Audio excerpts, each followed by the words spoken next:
Have you ever stubbed your toe and just let out a yell? Or what about that dull, nagging ache in your back that just won't go away? Yeah, we've all felt pain. But what is it, really? It feels so simple, right? But it's actually one of the most complex experiences our bodies can create. So let's dive into this and really unpack the science behind this sensation we all know but maybe don't truly understand. Let's start with what the world's top pain experts have to say. And this is so important. They say pain is always a personal experience. This just validates what we all feel deep down. Your pain is completely unique to you. It's not just some physical signal. It's shaped by your biology, your thoughts, and even the world around you. So what's the official definition? Well, it's an unpleasant sensory and emotional experience. I want you to notice those two parts. Of course, there's the sensory part, the ouch, but there's also the emotional part, the fear, the frustration, the anxiety that comes along for the ride.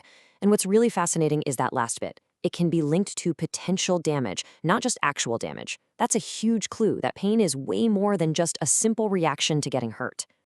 Okay, to really get this, we need to look at how our body's alarm system actually works. I mean, how does a simple cut on your finger turn into that feeling of pain up in your brain?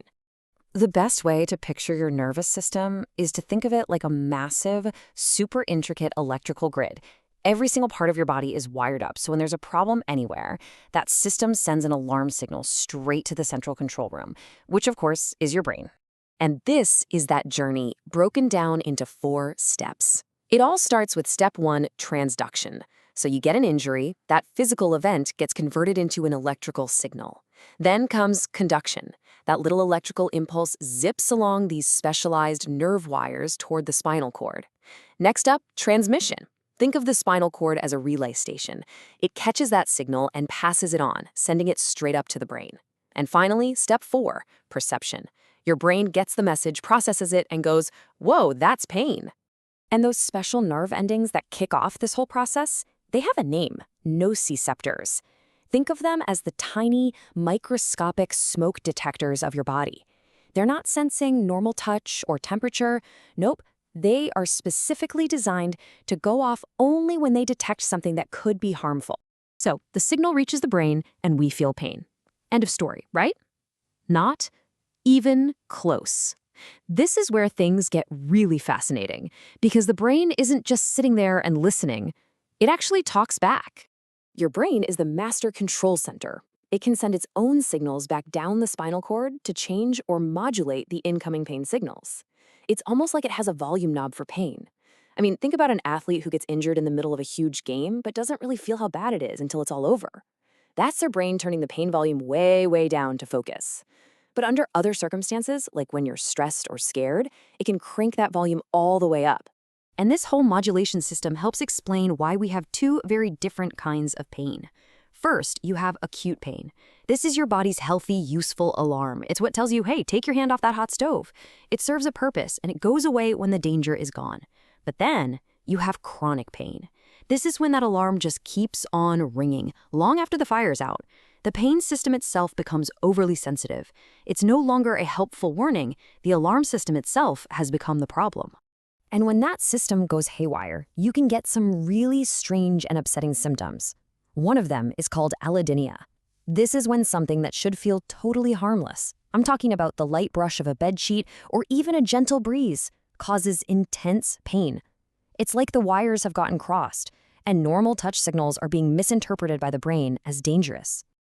And then there's something called hyperalgesia. Now, this is a bit different. This is when a normally painful stimulus, like a tiny pinprick, feels unbelievably, disproportionately painful. It's as if that volume knob we talked about is just stuck on maximum, amplifying every single painful signal that comes in. Things like allodynia and hyperalgesia are really powerful examples of how the pain system itself can change. And that brings us right back to our first and maybe most important point. Pain is a deeply, deeply personal experience. So how do we fix an electrical system that's gone completely haywire? Well, pain specialists have a great analogy for a procedure called a nerve block. They say it's like when your computer completely freezes up. What's the first thing you do? You turn it off and on again, right? You reboot it. A nerve block can act just like that reboot, interrupting all the faulty signals and giving the system a chance to reset back to its normal state. And this brings us to another core principle from the IASP. Because pain is an internal, subjective experience that nobody else can feel or measure directly, a person's report of their own pain must be respected. It's real because they say it's real, period. Which means the most crucial thing is that we need to get better at talking about it. So let's move into our final section and talk about how you can actually use all this. How can we take this knowledge and turn it into a better conversation with your doctor? A conversation that leads to better treatment. This is the real challenge, isn't it? You're trying to translate this complex, personal, internal experience into words that can help someone else understand what's going on and figure out how to help. It's really, really hard. Doctors have tools to help. You've probably seen a scale just like this one, the FACES pain scale. It's often used with kids, but you've probably also been asked to rate your pain on a scale from 0 to 10. This is all about trying to quantify the intensity of the pain, which is a fantastic starting point. But pain has a character, not just an intensity.